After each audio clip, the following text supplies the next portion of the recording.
每当雌性犀鸟在繁殖期间，它的吃喝拉撒都会在树洞里解决。夏季来临，雄性犀鸟就会寻找一处合适的树洞来作为婚房。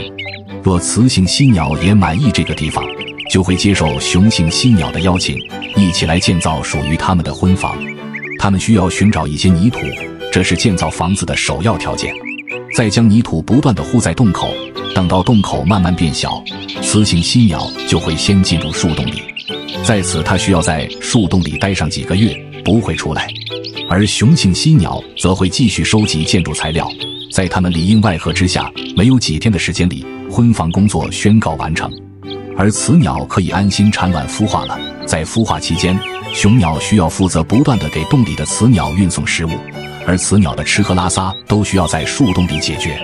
在经过1个月的时间后，幼鸟破壳而出，而这意味着雄鸟需要大量的捕食食物来喂食幼鸟和雌鸟。